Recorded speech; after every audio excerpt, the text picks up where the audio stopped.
नमस्कार, मी ऋतुजा। ह्या बातमीपत्राला सुरुवात करण्याआधी जर आपल्याला संपूर्ण कोकणातील आणि मुंबईतील लोकप्रिय JPR चॅनलचं आपलं कोकण हे चॅनल दिसत नसेल तर आजच आपल्या जवळच्या केबल ऑपरेटरशी संपर्क करा आणि जाहिरातींसाठी सुद्धा खाली दिलेल्या नंबरवरती नक्की संपर्क साधा। या फोटोकडे जरा लक्ष देऊन नीट बघा।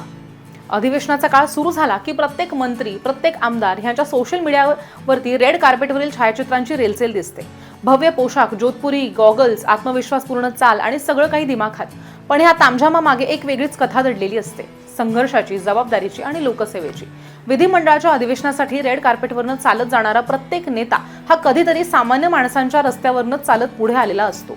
लोकांच्या प्रश्नांशी झुंज देत, त्यांच्या सुखदुःखात सहभागी होत, खड्डे अडचणी पार करत तो ह्या टप्प्यावरती पोहोचलेला असतो। गोरगरिबांचे कैवारी भरत शेठ गोगावले यांची सुद्धा ओळख अशीच वेगळी आणि वैशिष्ट्यपूर्ण आहे। त्यांच्या काखेतल्या प्रसिद्ध नॅपकिनमुळे ते ओळखले जातातच। कित्येक वेळेला विरोधकांच्या नजरेला तो खुपलाय, कित्येकांना त्यांच्या बोटातील सोन्याच्या अंगठ्या खुपल्या, पण हा फोटो पाहिल्यानंतर त्यांची नजर खुलेल अशी आशा आहे। पण हा फोटो जरा नीट लक्ष देऊन बघा, आपल्याला आणखी एक गोष्ट ठळकपणे दिसते आणि त्यांच्या डाव्या पायाच्या जखमी अंगठ्याची वेदना। मतदारसंघात लोकांच्या समस्या जाणून घेत असताना, त्यांच्या अडचणी सोडवण्यासाठी धावपळ करत असताना एका प्रसंगात त्यांच्या डाव्या पायाच्या अंगठ्याला गंभीर दुखापत झाली आणि मधुमेहाचा आकडा 500 पार असताना सामान्य माणूस शारीरिकदृष्ट्या उभा राहू शकत नाही, पण 64 वर्षांचा हा रायगडचा मावळा त्या जखमीने थांबला नाही। स्वतःची वेदना बाजूला ठेवून जबाबदारीला प्राधान्य देत तो पुन्हा लोकांसाठी उभा राहिला आणि आजही ते त्याच जिद्दीनं रोजगार हमी आणि फलोत्पादन मंत्री म्हणून आपली जबाबदारी पेलतायत।